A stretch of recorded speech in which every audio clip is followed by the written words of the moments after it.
today are healthcare, the Antiquities Act, and the census. Okay. On healthcare, we know Senator Hirono stands with us, but now it's moved on to the Senate, so we need a lot of outreach, very vocal. Did you have a question you wanted to ask? Maybe he knows about the Democratic. It was just a question of whether there's thinking yet about whether the Senate's going to rewrite a brand new bill or try to tweak the draft they got from the House. I don't know what the Democrats' strategy is, whether they're just going to leave it to the Republicans to try to see if they can. That's I mean, what because we would like to know. it's their bill. Right. I mean, it's a strategic question: is do the Democrats even want to touch it? Yeah. Let the Republicans work on it, because the minute we touch it, we then can Yeah, no you longer own it. say Yeah. it's Trump care, because they're going to brand it, oh, this is bipartisan or something. So I have to find out what the strategy is on the Democrat side. But I think first of all they're trying to figure out on the Republicans On the Republican side, is whether where they're they gonna where rewrite it or I don't fix even it. if they've done the numbers to see, because they only need 51 Yeah. because of the process they by which they are moving this forward under. They moved it forward under reconciliation, so they don't need the 60 margin to pass a Senate bill. They only need 51. So I'm a little confused about that because it seems like certain parts of the American Health Care Yeah. Act, as it passed Congress, were not we're not in undoing parts of the ACA that were passed under reconciliation. So initially, and correct me if I'm wrong, my understanding was if it was passed under reconciliation, it can be repealed under reconciliation. But if it wasn't, then it can't be. I have to double check I that. think and then that's it's- really important to yeah. the strategy, right? Correct. Because we know that 60 is going to be, unless they basically fix ACA, 60 is not going to be something they can achieve. Correct. But 51 isn't very hard to achieve. I mean, look, Yeah. we got Mike Pence going to the Senate to break a tie on, I forgot which nominee. DeVos. DeVos, right? So even when there's strong and reasoned and powerful opposition to something, in that case DeVos, it was still able to be overcome. So I think that question of what is through reconciliation and what is through other processes that require 60 votes is a critical one in order to figure out what the strategy should be and then how we can support that strategy locally and nationally. And And then there isn't a lot of time Yeah, really. and there were also depends. I guess Republicans are the ones that kind of get to set the agenda as far as the timeline and how they want to move it. If it's even going to go through the committee process or whether they're just going to bring it to the floor. Right at the night before. And then the other component that plays a very critical role is, according to the question that you're asking, or to the question you're asking, is a Senate parliamentarian, which is appointed by the majority party, because if there's a question about procedure, ultimately it can go to the Senate parliamentarian who makes the final determination. I don't know if then that can be challenged or not. But these are all, I think, questions that people are smarter than me, who know the process better, are looking at. So. But right now, do you have any sense of where the Republican senators are tending? Because all we get is what's in the news, Yeah. right? That, I think this will it's never just pass, and they're gonna so rewrite it. fresh. What I think is also going to be telling is that even though the Senate is in session, the House is not. Right. So it's the reception that House members may be getting in their own districts over, I think, the next 10 days might, at least for some of those states where Susan Collins, certain states that the senators, I think, are more open-minded, I should say, that it may put more pressure on them to see if they want to try to touch this or whether they see that it's something that they cannot fix. So the message then is, even though this passed the House, Mhm. the place to make noise now is with the House reps that are home. That's what I would Because the recommend. senators are watching Correct. that to see where Correct. it's going to hit the fan. Correct. And then whether they're at risk or not, even though just that like- boat kind of sailed. you also have to test the House members who voted for it to Yeah. see what they actually know about the bill they voted on. Because if they say something that is incorrect, again, it allows other people to say, well, this is what they said was in the bill, and they don't even know what's in their own bill. Yeah, like Labrador. Yeah, who now Old said, Labrador, yeah. who's now, kind of sunken ship there. Mhm. saying that nobody with who doesn't have health care is gonna die. Yeah. Because Oh, they yeah. don't have it. And he was like, So does Yeah. somebody know like a site where there's these key Republicans that we can reach out to? and they know there's 20 that they're gonna flip. Isn't it kind of swing left, or what's it called? Or I mean, at this point, I would look at everyone, because even those Republicans who you are say Orrin Hatch, who's the chair of the finance or Yeah. something like that. Even if he hears about it, even if you don't flip him, if he's hearing from a state in Utah or something like that, is that there are voices there, no matter where you are, you can't hide, that you guys are going to be holding them accountable, I think. But then you can then as it starts to get closer, you can then start to narrow your focus to say, okay, who are the key ones that we need to then zero in on? So. Thank you. The second thing they asked is the Antiquities Act. Donald Trump is looking to repeal major portions of federal lands that have been designated national monuments, including locally for us the Papa Marine National Monument that Senator Schatz was heavily involved with, we just learned. And that we would like Senator Hirono to be resistant and vocal on any repeals or changes that are happening. She has signed on to a letter with other Democrats, and I can share with you all that calling for the president not to revisit those entities that were created under the Antiquities Act. There's actually two for Hawaii. Well, there's Papahanaumokuakea, but there's also the Pacific Remote Islands that Obama did. That's in the Pacific Ocean. That those are the two for the Pacific that are being reviewed.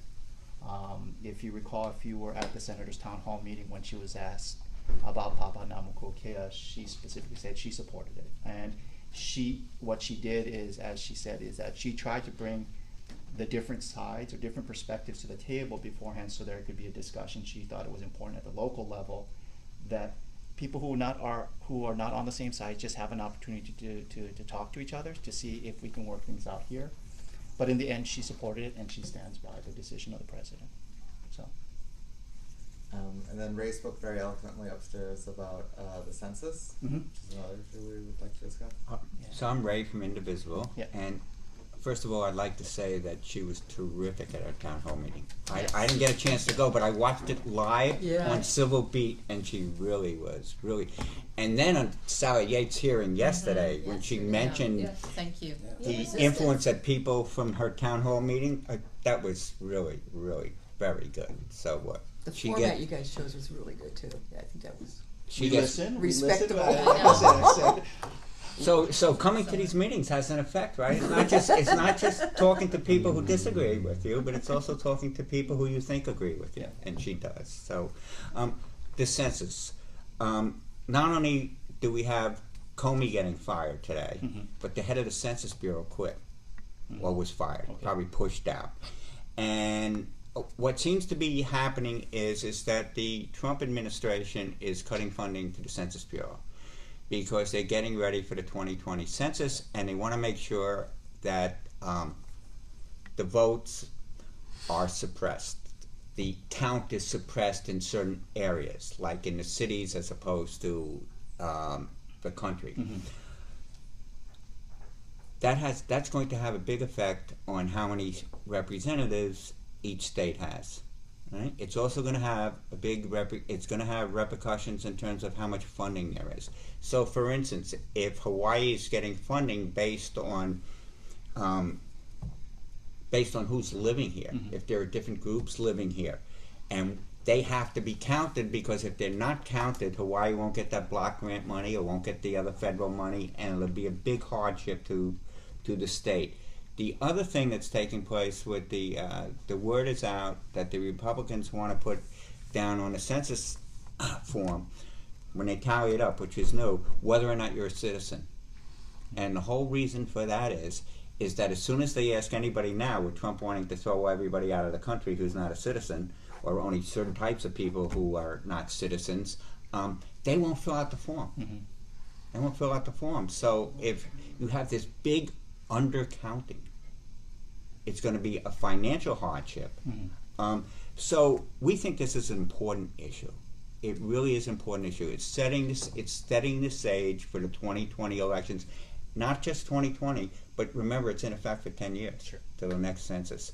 So we would hope that the senator would do whatever she could to stay on top of this and try and get funding, try and make sure that funding is given to the Census Bureau. There's lots of other agencies that are being underfunded too, but we wanted to make particular place emphasis on the Census Bureau. Okay. I mean, just and like not I let think, it go under the radar, which is where it seems to have been up until now. Even for those of us who keep up with the news, I feel like we don't necessarily see that anywhere in the top of the news. no, because I think the census, It like you seems said, boring, but it's actually really it important. comes up to the surface every 10 years. Right, yeah. But by 2020, it's too late because everything has been put in place before that time. That's right.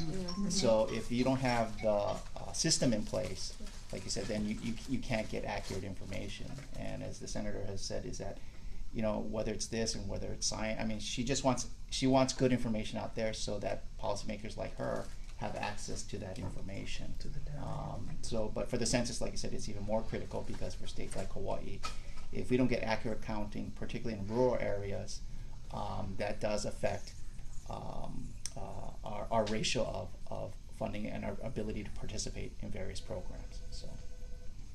Been out of the loop for a little bit, but I'm wondering, has there been any movement on our sanctuary state status? Or I know they have a Hawaiian word for it, but has that kind of just been lost? I think it might have been killed in It was committee. killed. Yeah, killed in committee. Okay, at our state State legislature. level. Yeah. Okay. I have one little point to ask the senator. If there's any way that they can highlight the illegitimacy of the Republicans working on health care, given the fact that there are absolutely no women included. Yeah, and being a woman is a pre-existing condition Yes. now. Yeah. And to remind you, we don't get health care from our employer. No, she has made a point, great. even at her town hall meetings, that the Republican leadership doesn't include any women at the table. I think that she said that being a woman is a pre-existing condition and things like that. But it's important for her to continue to repeat that at different forums, just so it sinks in.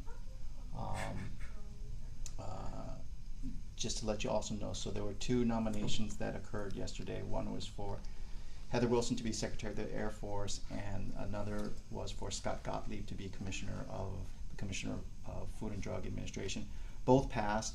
The senator did vote against both nominations. So she had, I think for Gottlieb is the concern that he was closely tied to the industry, and for Heather Wilson is that I think the senator didn't feel confident that she was the best candidate for that position. So. What is the Democrats they're not clearly not voting as a block on these nominations? What is their strategy, or do they have one? So I think They I don't know go if it's their just own they pick and separate choose ways? on certain I'm just looking to vote for Heather Wilson. It was 76-22. So that There means were a at least lot of half the Democrats. Democrats who didn't potentially voted for the nomination. For Scott Gottlieb, it was close. It was 57-41. So I don't know which ones the leadership decides. Okay, we're going to weigh in and say yes or no on the nominations. I could try and find out if there is when a nomination comes up, if there's a leadership position recommendation or not. We But I always think talk about that's- at the meetings, where's the Democratic Party? Nationally, locally, both. Both. Yeah. I mean, what is their position? Why aren't they taking up supporting some progressive? Why don't we have a single payer proposal to counteract the Republicans? I mean, or There are single payer bills that have been introduced They this have. session. Yeah, I mean, obviously with no intention of it right, actually I don't passing, get but it. But it's we should at symbolic least and we should important. have a position that's a progressive position that helps people, that improves things. I mean, are there any bills to improve Obamacare? I have to go back to look. I mean, like even the senator says and she voted for the Affordable Care Act. Is she didn't get necessarily everything that she wanted, and she was on the House side, and the way that the process worked is they ended up just taking up the Senate bill. because that would expedite the process. So she felt the House bill was stronger, but she didn't get to vote. That was not the final vote, the final bill that she got to vote on. So she, I think there's opportunities to improve legislation, as there always is. It's something as complex as health insurance. Sure. But I do not know if there's specifics right now, legislation to provide any technical changes to Obamacare. I'd have to look into Maybe that. we need to have a separate meeting with the Democratic here, leadership here, because it keeps coming up. Now, is there Yeah. a chance for our state to move forward with something that's not, federally mandated? I mean, isn't California, they're moving ahead with some kind of a healthcare plan that, and I mean, hasn't Hawaii been very progressive in its healthcare Well, Hawaii has the status? Prepaid Healthcare Act, which was passed in like 1973, which is basically an employer mandate. Yes. So anyone who works more than 19 hours has to be covered by their employer. The challenge that we have in Hawaii is that actually passed before ERISA, the Employee Retirement Income Security or whatever. Right. So we're kind of locked in time. So that our Prepaid Healthcare Act is still works for Hawaii, but like I said, we have to be careful that we don't change it or something. We're not allowed to change it because of the ERISA exemption. So things like the employee cost share. I think you said you're a small business person, right? That is where we hear the most from small businesses, because it's locked in time, and it was written in a time in 1973 where the cost share was more of a 50-50 ratio, but the way that it's written now, it doesn't make sense for employers. They do not recoup 50% of the cost share, so most employers end up paying for the entire amount, because the administrative cost for them to try to do what minimal amount they could recoup from the Prepaid Care Act doesn't pencil out for them. Please correct me if I'm wrong. Well, my business is very aggressive about it, because Okay. I strongly feel that if you have an employee that doesn't have good health care, you're one illness away from losing that employee. So if you've hired good people, you better invest in them, and you better invest in their health. So we're super aggressive about it. Okay. Thank you. I was going to ask another question about the hearings that are going on right now. Which ones? The ones, the judiciary. Okay. hearings. I'm just curious, how much longer will they go on, and does it just depend on what information they get? This is just a general question. It does. I mean, it really depends on the committee and Okay. the ranking member and the ranking Democrat. I mean, the chair. I should say the chair. The chair pretty much can set the agenda. Oh, so- They okay. don't necessarily have to even consult the ranking member. Usually, there's a courtesy saying, okay, if we're going to do it on this, we may allow you one witness or something. I see. So with the testimony from Yates and Clapper, I'm not exactly sure how they got asked to come and testify before the committee. So. Well, they weren't happy about it, were they? Having Comey come in there. Who would make the call if Trump's behavior became so outrageous? What threshold would he have to meet in order to be declared unsuitable to be Who on president? earth knows that? I mean, hasn't he already met that? I would think so, I know. but nobody's. Well, We'll find out. as Senator had mentioned, articles of impeachment can only be generated from the House of Representatives. And then there is also the 25th Amendment regarding the mental fitness, the fitness of the president, and who ultimately makes that call. I think there is a question of where it comes from, and then the other component is that the independent prosecutor, that has to be decided by now the Deputy Attorney General, because Session has recused himself, and that is if you didn't see it, it's in the I think the New York Times. I thought it was the New Yorker. Or maybe New Yorker, but no, the New York Times actually has the memo that Rothstein wrote to the Sessions about Comey. Not saying that he should be fired, even though that's what it's being printed in, but saying that Comey has seriously jeopardized the confidence and of his position by not acknowledging certain things. So, but it was is in the New York Times today, along with the today. Sessions Yeah. memo, and that led to the decision by, I guess, the president to fire Comey. It seems to me on the impeachment, we have to work really hard on the next election to change Congress to Right. Democrat, because nothing's gonna happen with Republicans, they're not gonna move to impeach him, so we gotta get as many Democrats in there so that we can move on this damn impeachment and get rid of him as soon as possible. So that's kind of the strategy I'm thinking. Yeah, no, I think you're right. And that means maybe we even have to go down, I'm thinking of going to the South or Ohio and help with voter registration or something, just to get people out. Right. Well, that's what happened with Obama. Yeah. People moved all over the country to make Well, it other happen. countries have had uprisings and changed things really quickly. That's true. You know, Vive la France. organization strikes, general strikes, mass true. marches, the We're so Capitol. much bigger than a lot of other countries, though. Alright, should we go to the Okay. Chamber's office as well? Just one question though. What are Mazie's top 3 initiatives that we could help her with? I mean, you guys have actually asked that before. I think as far as what are things that you guys can I think take she's action for. currently working on when she's not putting out fires. Yeah, so one of the things I need to get Yeah, back good to you, and question. I didn't get a chance to talk to our staff, was about, like, we were talking about the voice office, whether it would be helpful for you guys to start to initiate calls. I haven't had a chance to talk to our DC office to say, are we gonna follow up on the senator's question to, I think, Eric Turn from the Civil Rights Department of Justice, when the senator asked Department of Justice, do you know about the creation of this office? And they admitted that they don't.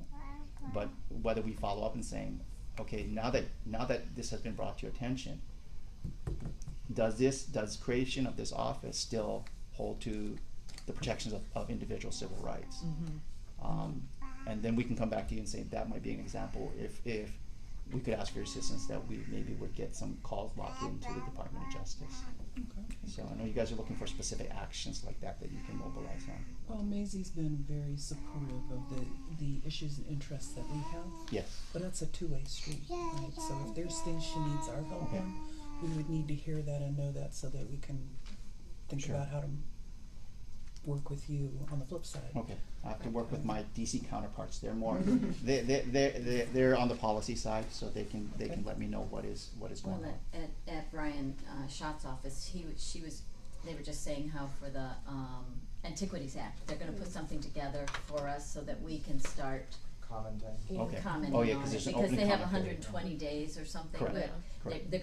they're gonna take a little time to review it, to figure out where we can, Give us put our direction. energies, Yeah. Mhm. where we can, And what be we'll also most find out for the effective. Antiquities Act is that sometimes when you have a comment period open, there's like a docket, so you can actually see who is putting in what as they put it in. So you guys could actually start to look to see what is being put in there. So I don't know if that's how this one is gonna follow, but we can find out for you. Thank you. Thank you. Great, thank you very much. Thank you.